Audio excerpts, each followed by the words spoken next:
Hello, welcome to another guide video. In this one, we're gonna talk about our refreshed API keys section. API keys are one of the very basics that you need to set up at the beginning before you even start processing payments. No matter what type of integration you might have with us, you will need at least one API key because this is the method to authenticate your API calls. In short, API keys ensure that you are allowed to send certain requests in order for us to process them. Now, let's find out how you can create your API keys, how you can edit them, and how you can track the actions that have been taken to your API keys. When you logged into your account, you can find the API keys subsection within the integration section on the left-hand side.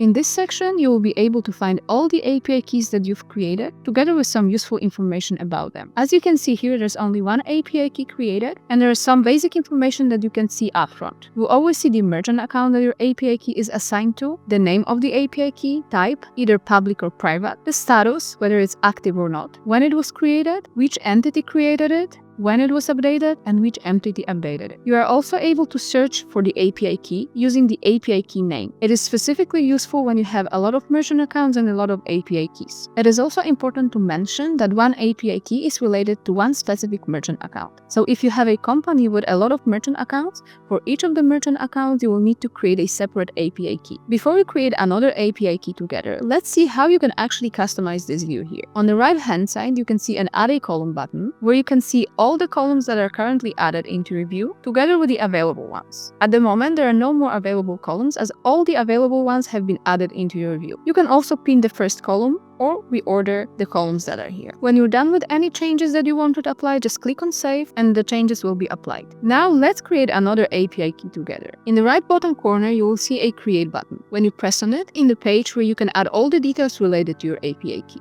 Now let's give your API key a name. It is always a good practice to give your API key a name that will be easily recognized for you. For instance, referring to the merchant account that it is related to. You can also mention whether it's a private or public key. However, it is not necessary because there is a type related to the API key that you will be able to see in the main view. Since we already have a public one, we'll be adding a private one. In the name, this part relates to the merchant account. Here it says that it's a private API key. We need to select the type, private or public, in this case private, and the merchant account name. In this dropdown, you will see all the merchant accounts available. Now just need to click on Create. You will see some basic useful information telling that the API key grants an access to the certain services, etc., etc., the API keys itself, and information that for security purposes, the access and all the events related to the API keys are logged.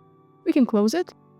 And you will land on the detailed page related to your API key that you just created. You will see the name of your API key, the ID, whether it's active or not. On top of that, you will see some additional information such as whether it's private or public, the masked API key itself, which is for security purposes, the creation information, and the last change information. To get your full API key, you will need to press on Show Key, and you will see the same information that we've just seen during the creation of your key. You will be able to copy it, and you will also see that these actions are locked for security purposes. Let's close it for now, and let's see what else you can do within this section. There are two additional actions that you can perform. You can adjust the layout, or you can edit the API key. In the layout section, you can see active cards that are displayed for now, which is information, creation, and last change, the ones that we've just viewed, and available cards if there are any. For the moment being, those three cards are the only ones available. You can also display empty fields if there are any with non-informations available. Once you're done with any changes that you wanted to do, just press on Save and your changes will be applied. Now the Edit section. Here you will be able to perform two additional actions. You'll be able to rename your API key, or you will be able to revoke it. Renaming your API key can be useful, for instance, when you made a typo or the name of your merchant account has changed. When you by mistake selected an incorrect type, private instead of public for instance, you will need to create another API key and revoke this one instead.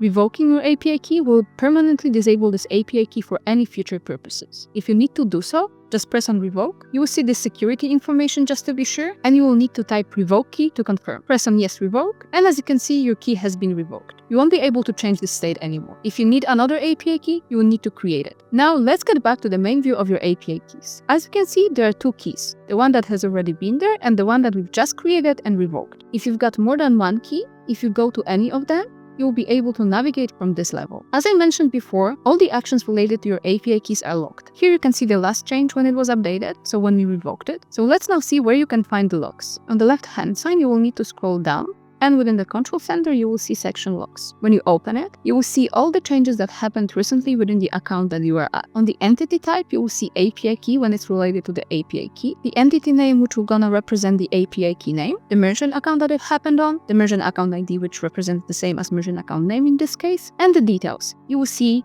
that the API key was revoked, when it was revealed, and when it was created. This is for security purposes, and it helps you tracking all the changes that happen within your API keys. This summarizes all the most important information related to managing your API keys. I hope this video was helpful, and I encourage you to visit our documentation for more information. See you next time!